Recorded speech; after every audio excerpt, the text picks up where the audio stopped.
So I'd really like you to show your appreciation for Alison Bentley. Thank you for that very non-Cambridge welcome, which is quite fitting because for tonight I'm going to talk to you about the story of SuperWheat, and I want to take you back at the start just to tell you a little bit about myself. So I'm not from Cambridge, however my story is very much a Cambridge story. So I'm originally from Australia, so a landscape very different to the landscape here, particularly on a lovely rainy winter's night as we have today. And I became really interested in agriculture as a child, and growing up as a teenager, I spent all my time on the farm. And what really excited me about agriculture was this transformative power that it had, that you could plant a seed and then harvest the product of that, and then use that to kind of feed people and really fulfill this basic human need to provide food. So that's where I came from, and that's really the genesis of my story and the story of what we still do today, which is really about improving our crops and ensuring future food security.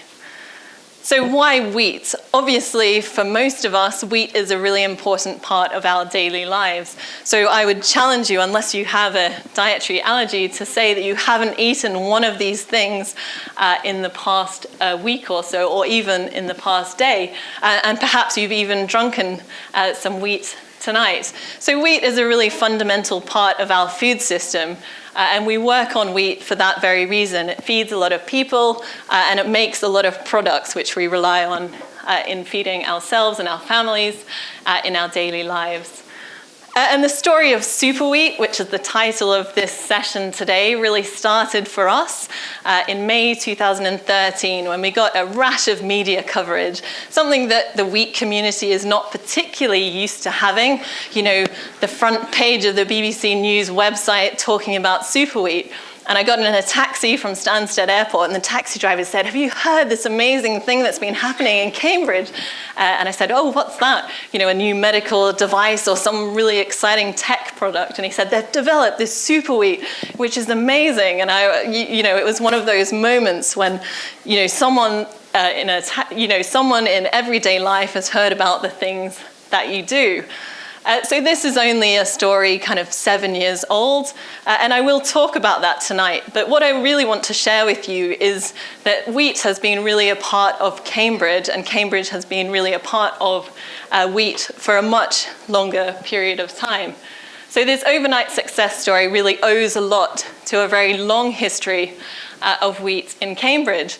And it started with these two characters, really. So Sir William Bateson and Rebecca Saunders, who were really the founders of genetics. And they rediscovered Mendelian principles and really pioneered the study of genetics, coining the term genetics to describe how things were inherited. So these two individuals worked in Cambridge. Bateson was a fellow at John's College and really rediscovered Mendelian genetics, and that you could integrate genetic information from different individuals. And so if you've ever been to an event in Cambridge, something like this, you'll know that conversations start. And that's exactly what happened between Sir William Bateson and another character called Ronald Biffen. So Biffen at the time was working in the Department of Agriculture here in Cambridge, which is now Plant Sciences. And he decided, after talking to Bateson, that potentially you could apply these principles of genetics, of how things were inherited between individuals, into agricultural crops. So Biffen had a remit to improve UK crops, and he reasoned that you could use these fundamental genetic principles to actually improve the agricultural crops that were grown. And so this is exactly what Biffen did. He took these really fundamental genetic principles, so the crossing of different things and the selection of individuals from that, and applied it to wheat in the first instance. And this is a cartoon of the very first SuperWheat. So this was a joke made in one of the Cambridge University magazines that Biffen could use this genetics, this newfound knowledge and application of genetics, to make this SuperWheat, this wheat that was bigger than any wheat that had ever existed before. So this is really the first vision of SuperWheat over 100 years ago. And Biffen, by 1910, had applied this genetic knowledge to produce new varieties or new cultivars of wheat which could be grown in the UK. And the first of these was called Little Joss, and then the second was a variety called Yeoman, which was released in 1916 and was grown for over 40 years. So these were really the foundations of UK wheat production. And following the success of Little Joss, this initial variety bred with this newfound understanding and knowledge of Mendelian genetics, there was a rationale made within the Department of Agriculture that there was a case that we could actually do this at scale and deliver new varieties to farmers. And that led to the formation of something called the Plant Breeding Institute, which was really tasked with genetically improving UK agricultural crops. So the Plant Breeding Institute was born here in Cambridge in 1912, so over 100 years ago, and really quickly grew. So this is it in 1954, so a substantial number of staff standing outside one of the buildings on the Downing site. And it soon became so successful that it outgrew this relatively small department that it was in. And by 1984, you could see just the scale of that expansion in Cambridge plant breeding. So this was really a fundamental change from 1912 when the Plant Breeding Institute started, based on one individual, a couple of people working on the principles of genetics and how they could be applied to crop plants, to kind of a handful, a growing number of people in the 1950s, through to this huge group of people working to improve the genetics of UK crops and really deliver benefits into farmers' fields and into the delivery of public goods back to the UK in the form of agricultural productivity. So this was really this rapid expansion and really reflected the rise in plant breeding at that time. And Mark Stallam, who's in the audience here, is somewhere in this photo.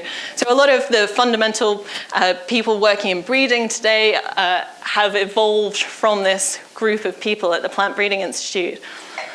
And one of the characters at the Plant Breeding Institute in the 1950s was and to the 1980s was a man called John Bingham. And John Bingham, in terms of wheat, really led a transformation of UK wheat breeding.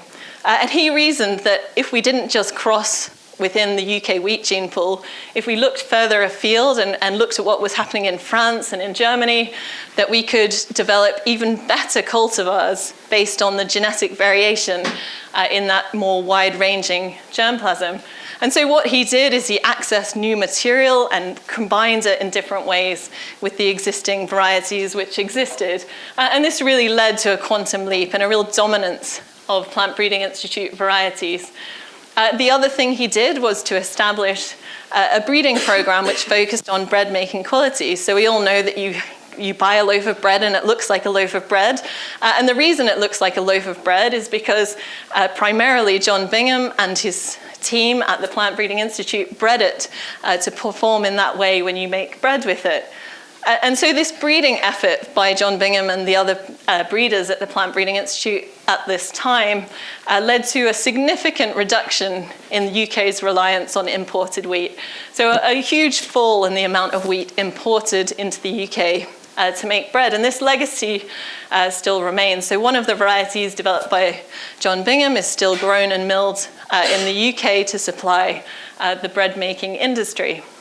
So when we at NIAB opened our new genetics and breeding lab in 2008, it was a very natural choice to name it after John Bingham, who really transformed the landscape of UK wheat breeding. And he still comes by every 6 months to tell us what we're doing wrong. So this is really a really important legacy to keep this work grounded in that fundamental principle of delivering public good to the UK agricultural sector. But like most things that are successful or have expanded to a certain point, something usually changes. So in 1987, when the Plant Breeding Institute in Cambridge it had bred wheats which accounted for 90% of the UK wheat acreage, so almost all of the wheat grown in the UK had been bred by the Plant Breeding Institute. A decision was made by the Thatcher government that this should be privatized. So this public good that existed to provide farmers with quality seed and new cultivars would be privatized and put into the hands of the private sector. And so this is the eventual end. So this is a picture from 2009 when the very last buildings on the old Plant Breeding Institute site in Trumpington were demolished to make way for the Trumpington Meadows housing development. So this was really a huge change in the landscape of this plant breeding sector in Cambridge. So where once it had been a hugely thriving enterprise to develop new varieties to serve farmers, that breeding effort was transferred into the private sector. So the Plant Breeding Institute was privatized and bought by Unilever, who then sold it to Monsanto, who devolved or sold off all of the breeding programs and sold the land to developers. So that was really the end of this Plant Breeding Institute era in Cambridge. And I'm going to pick up the story of where NIAB has come in that picture and that story. But first, if we look at the family tree of UK wheat, which is what you see here in a figure that doesn't look particularly clear, is that at the top of this, we have the varieties which were developed by this Plant Breeding Institute, so this major monolith of plant breeding excellence. And then we have the family tree of UK wheat. And you can see that even though the Plant Breeding Institute closed or was privatized in 1987, the legacy of the varieties that it produced at the top really lives on through all of the UK wheats which have been developed since. So this was really the foundation stone of UK wheat breeding and production. And it really had a huge impact and a huge legacy on the wheats that are grown on farm today. So despite this effort and all of this work to produce superior cultivars, we still find that wheat has relatively little genetic diversity. And this is the challenge that we address at NIAB. And that's a function of when these breeding programs started, what they were doing was making crosses between individuals which were quite similar.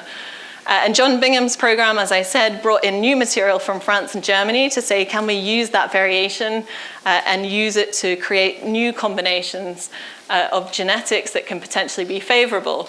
But however, the fact remains that there's still a lot of genetic diversity which we don't see. And this genetic diversity is a barrier to progress in some ways. So if we have limited genetic variation, which is the thing that we need to drive change, then it can be something like pushing up against a brick wall. And so part of the reason for this is that the breeding programs initially focused on crossing between UK, French, and German material. And part of it's due to the genetics of wheat. So if you see wheat in a field, you might not appreciate that it's hugely genetically complex. But in fact, it is very complex. It combines in its genomes the genomes of 3 ancestral grass species. So this is essentially a conglomeration of the genetics of 3 different things, which sounds very strange if you kind of have a conventional understanding of genetics. How can 3 different things come together to make a single thing? But this happened over 2 successive events in evolutionary time. So about 100,000 years ago in the fertile grasslands of the Middle East, the first 2 of these species came together, so an Agelops speltoides and a Triticum uratu. And these species came together in the wild, so plants are quite happy to pollinate across the species boundary. So this will have happened in nature by chance. And led to the formation of wild emmer wheat, Triticum dicocoides. So this was a relatively long time ago, 100,000 years. And that Triticum dicocoides has been domesticated to domesticated forms of emmer wheat. So you may be able to buy bags of emmer wheat, which have been domesticated from these wild emmers, and then further into durum wheat, the wheat that we use to make pasta. But a second evolutionary event occurred, bringing together the genome of this wild emmer wheat, which was the product of an event earlier, with a wild goat grass called Agelops tauschiae. So this already quite complex mix of 2 plant genomes introduced a third from this wild goat grass. And this happened much more recently, again in the fertile grasslands of the Middle East. And this was 10,000 years ago, and is really one of the genetic bottlenecks that is present in wheat. Because this cross only happened by chance in nature and was then selected upon by early farmers who harvested seed and re-sowed it, this is a huge genetic bottleneck, and this is a barrier when we're trying to breed and improve wheat. So modern wheat, when you look at it in a field, potentially doesn't look that complex, but actually from a genetic perspective, it's a very complex beast which contains these 3 different genomes and the genetic information from each of them.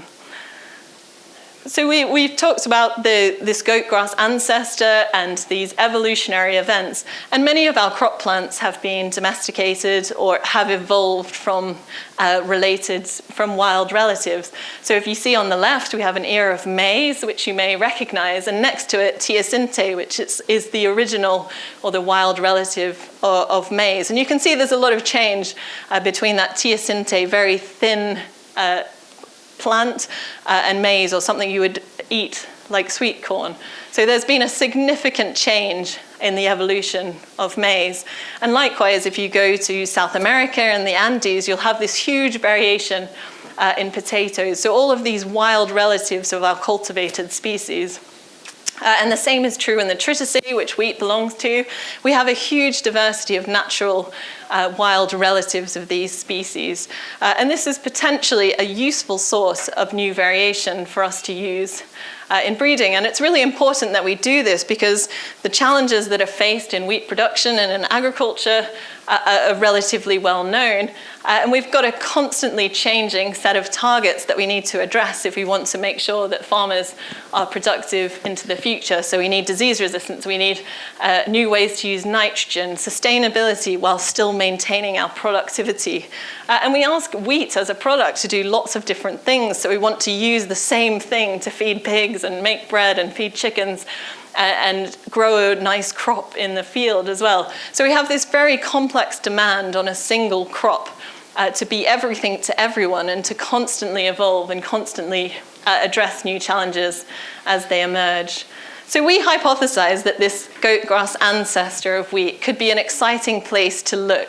So there's lots of evidence of people using wild relatives to bring in new diversity and new favorable traits that can help crops adapt better to their environment. And so we're really interested in specifically this D genome, or goat grass ancestor, because this was the latest event in wheat's evolution and domestication. And interestingly, goat grass grows on a very wide ecogeographical range. So wheat was domesticated in the region of northern Iran, so to the south of the Caspian Sea. But we know that its goat grass ancestor, so this grass, this very wild grass, which contributes 1/3 of its genetic information, has a huge geographical range. And our hypothesis was that this geographical range potentially offers new adaptive ability, new disease resistance, new ability to use nutrients, and this could potentially be useful for us to use for improving wheat. Obviously, it's quite far outside the current gene pool, so we needed to find a way to incorporate it. So this is me during my PhD, so I spent most of it in the Middle East, crawling around these native grasslands, looking for these wild progenitor species of wheat, because obviously we want to find them from different environments where they can potentially offer us some novel traits or novel characteristics.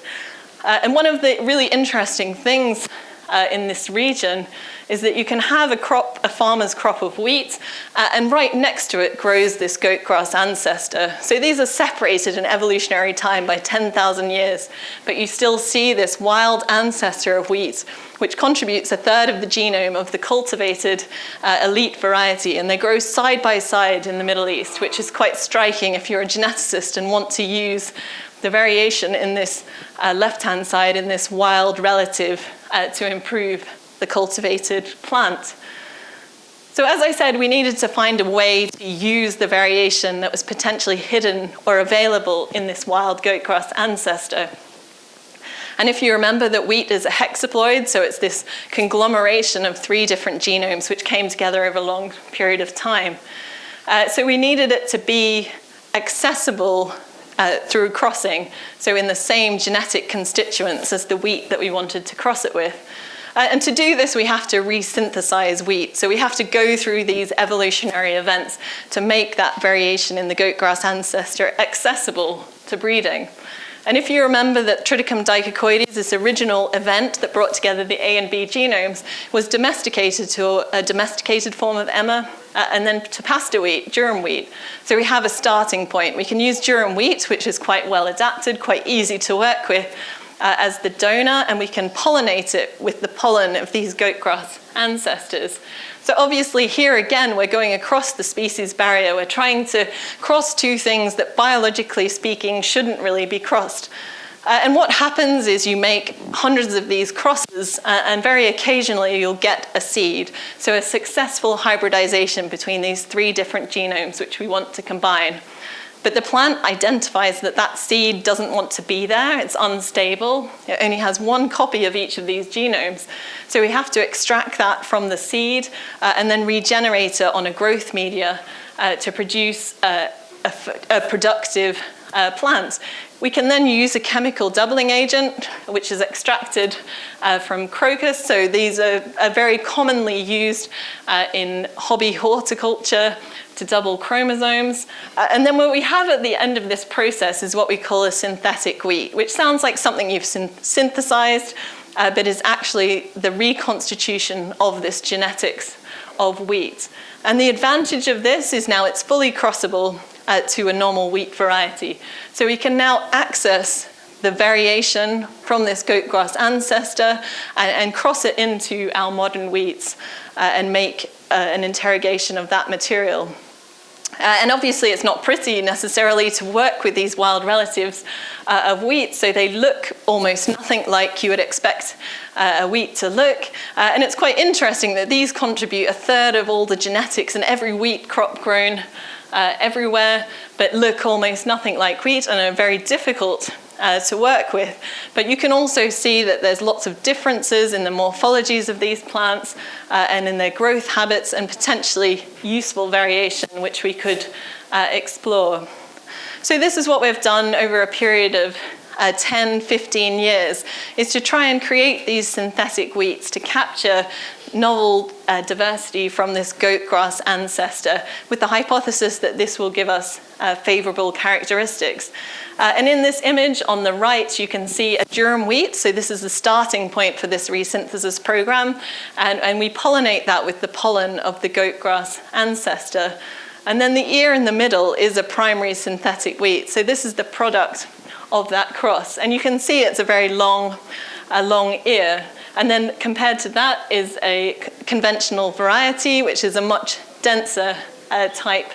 And what we want to do is to combine that. So to take the density of a modern ear with that length and capacity of the synthetic ear, which is drawing the diversity from the wild relative, and liberate that for breeding. And this is exactly what we've done. So these are some of the products of that cross between an elite wheat and our synthetic wheat. And you can see here we've managed to combine that density in the ear with that size of that primary synthetic. So this is really what we're after. We're after driving the production from this plant by the introduction of novel new genetics, which isn't currently in the wheat gene pool.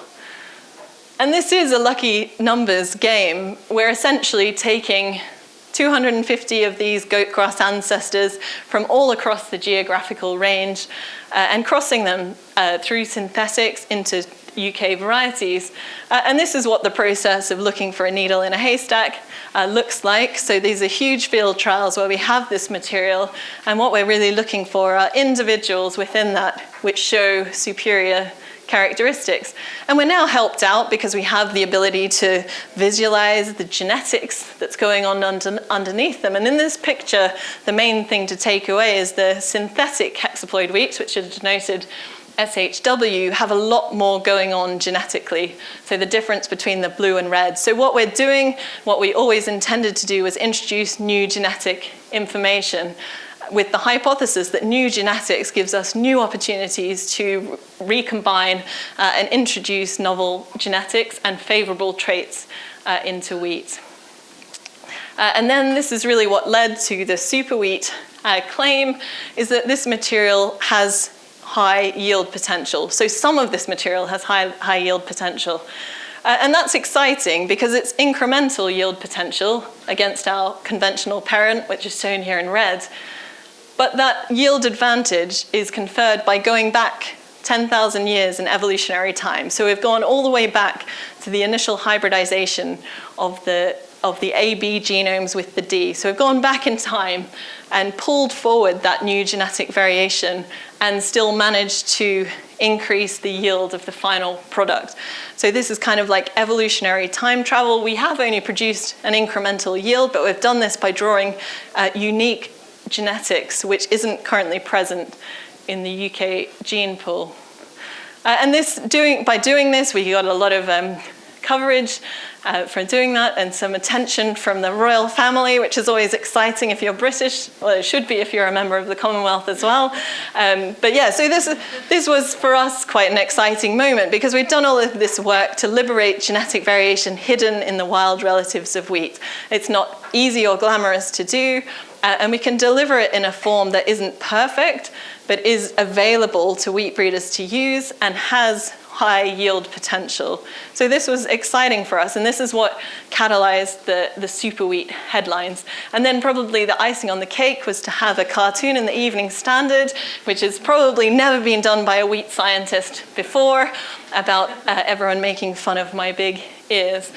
So this was really an exciting moment for us. But the sharp-eyed amongst you might notice that in the media coverage that came after we were able to say that we have material which draws on these wild relatives which grow in the Middle East and came part of the wheat genome 10,000 years ago, was that whenever you talk to a journalist, they want to know how quickly we'll have a product from this, how quickly will we see this doing something in someone's field.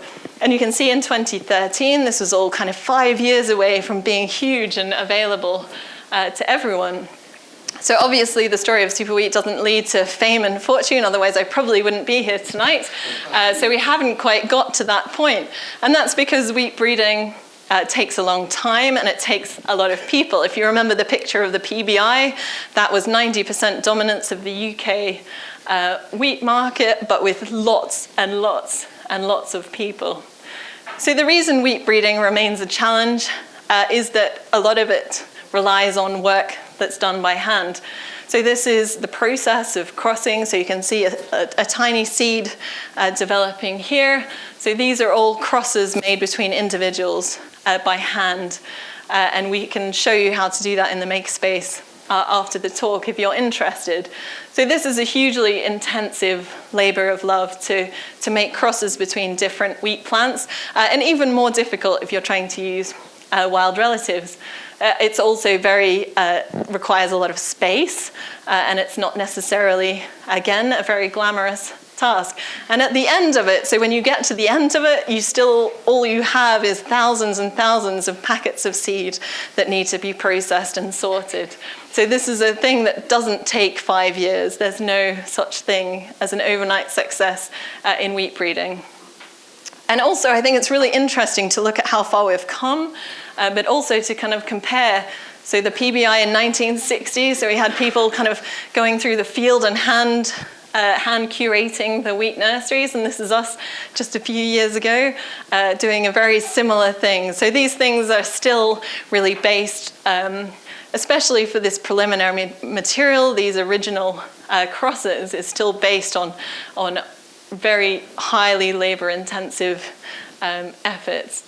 And then a lot of the technology that we hear about, so we go to conferences about artificial intelligence and machine learning, but in reality, we're developing all of this material by hand, moving from one generation to the next.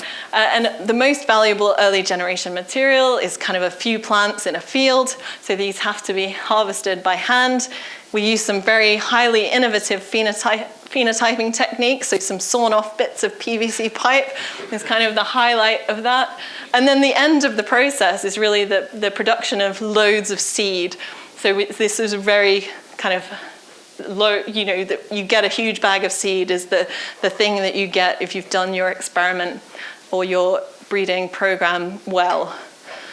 There are also lots of other reasons why this is difficult, and I think it is really interesting to reflect on the Plant Breeding Institute and what John Bingham did.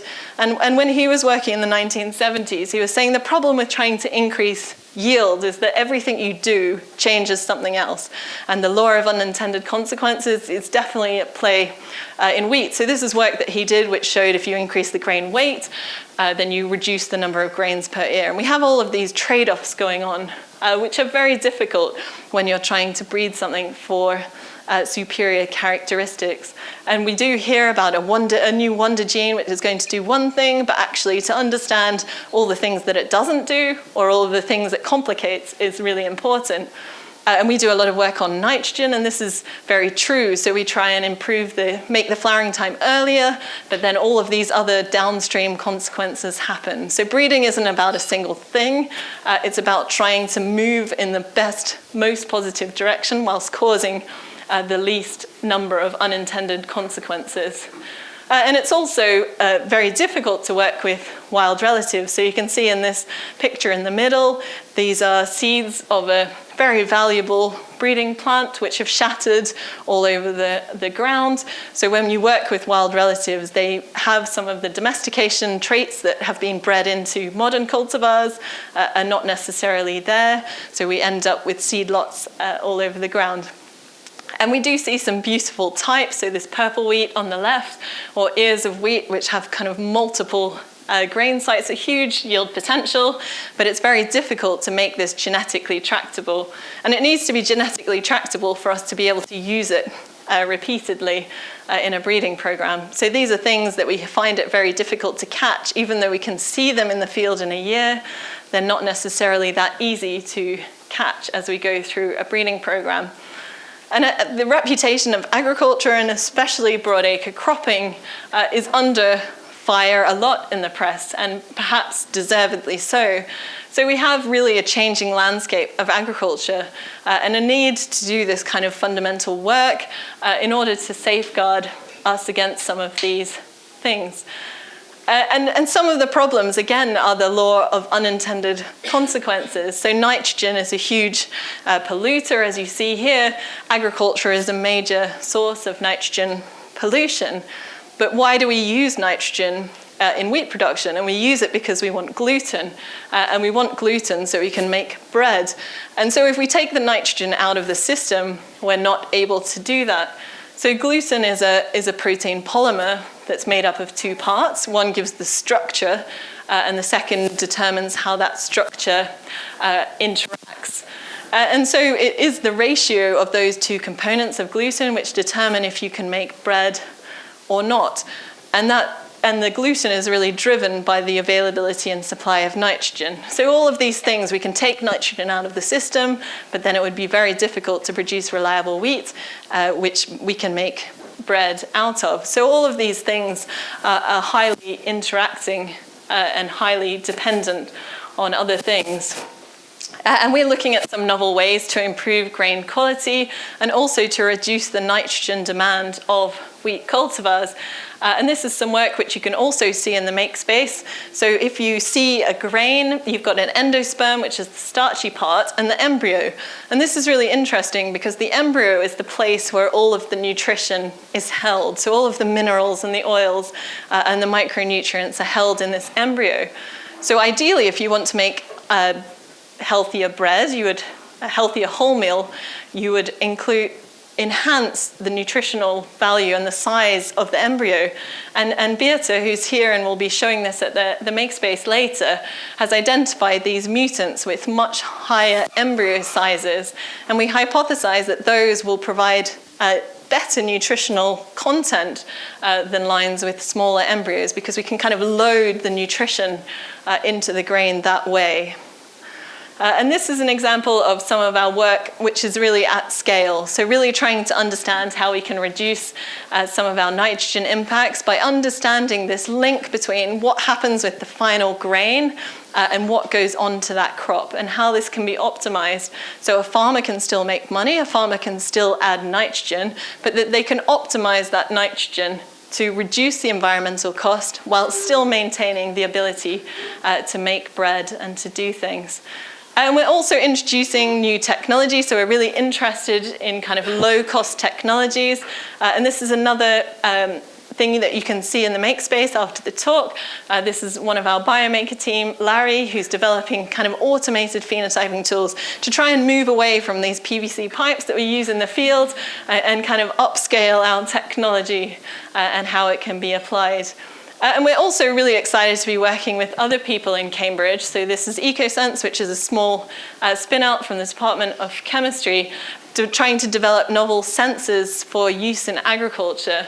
And this technology is really exciting because it really draws together what we're trying to do with breeding and what can be done in farmers' fields to really address many of the challenges which are facing agriculture. So we hear a lot about the food basket, and obviously cereal crops get quite a bad rap when it comes to their dominance in food production. And ideally, we all know that we'd be eating a very diverse basket of food and really a balance of our staple cereals and carbohydrates with fruits and vegetables and very healthy diets. And I started my career working in the Mekong Delta of Vietnam. So my house was on this street.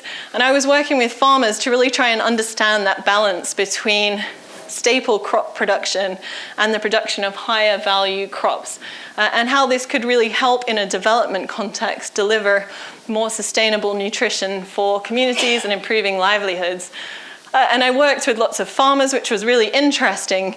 But the take-home message in all of these interactions and in the farming communities that I worked in was that staple foods really are what support livelihoods. So staple foods are the things that people rely on for their basic calorie consumption and for the basic nutrition that they require. And this is really borne out in this graph. So we have rice, maize, wheat, and potato are really what are the major food suppliers and what really should kind of drive the agenda.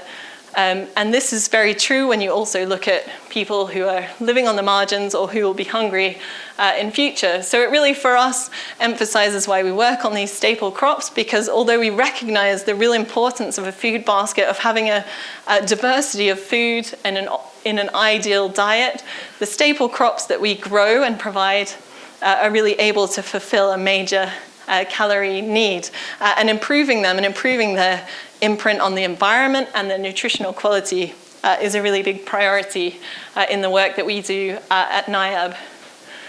And so I'm getting close to the end, and I just want to kind of share why this story is made in Cambridge. And growing up in Australia, I could go to the supermarket and buy Maris Piper potatoes, and I never thought anything of it. And I could learnt in university about these wheats, Maris Widgeon, Maris Huntsman, and all of these things, and they didn't really mean much to me. And then I moved to Cambridge and discovered Maris Lane, which is shown here. And this was the site of the Plant Breeding Institute in Cambridge. And I always assumed that the lane was named after the varieties. So all these Maris varieties were made in Cambridge. But in fact, it's the other way around. So all of these varieties developed by the Plant Breeding Institute were named Maris something after the place. So this is a story that can only be told in Cambridge. These varieties are only called Maris something because they were bred outside of Maris Lane. And so it really blows my mind when you go to Waitrose and you can pick up a bag of Maris Piper potatoes and then look down and say, this thing, 60 years ago, this thing started here, like actually here. That potato was bred in Cambridge under the floor of Waitrose in Trumpington. So this is like a really insane kind of Cambridge connection. So I really challenge you next time if you ever go to Waitrose in Trumpington, just pick up a bag of Maris Piper potatoes and stand there in awe of this cyclical nature of your life, that this thing started here 60 years ago and is the dominant potato variety around the world. And it was made right here in Cambridge. And it was named after the place. So it was named after this humble lane in Trumpington. And so you can also look over the fence and see the Waitrose car park and think, that's chaotic on a Saturday morning. Or you can kind of picture Thomas Lupton or John Bingham out in the fields looking at their wheat nurseries. And this is something that this is the site that it would have been at that time, which is just crazy to me. And then I'll just share a potato example, even though this is a wheat talk. And you could tell the same story about potatoes being made in Cambridge. But this is an internal memo from the Plant Breeding Institute about a breeding line which was called X85. And it says, the time has now come when we must no longer delay the naming of X85. My choice is Maris Piper. And so this is really a very historic document because this is the naming of a potato after a place. And 60 years on, we still all eat this potato. And this is really just such a nice connection to the place. So this potato was named because of the street that ran outside the breeding station, and a word starting with P because it was a potato, which is very creative. So you can see, there's lots of suggestions: Maris Peer, Maris Page, Maris Plover, Maris Pard. Maybe none roll off the tongue quite so well as Maris Piper. And then now if you go to Trumpington Meadows, which is a new build estate in Trumpington, you can see some things which are named after the Maris Piper. So this is Piper Road, which runs through Trumpington Meadows. So it's the nice kind of circular thing. So the thing was created and named after the place, and now that thing has a place named after it, and they're all in this small region of Cambridge. And then you might look at a new build house in an estate like Trumpington Meadows and think, these buildings have no history. But if you look closer on the Trumpington Meadows estate, you'll see in some of the buildings a gold brick. And that gold brick in a building represents either a lab or an office or a glass house or a field plot where something happened in the Plant Breeding Institute. So this is really a legacy of the Plant Breeding Institute in Cambridge. So it's kind of, I think the people who live there may think this is kind of a quirk of the bricklayer having an off day, picking up the wrong kind of brick, but this is really the legacy of plant breeding in Cambridge, that these gold bricks exist in these new build houses just up the road in Trumpington.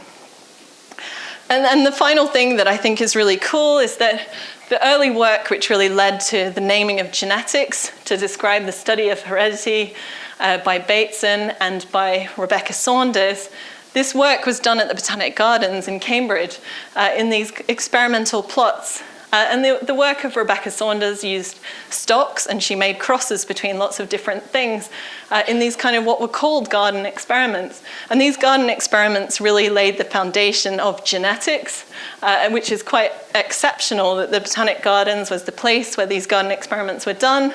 And led to this really fundamental influence on genetics and on plant breeding.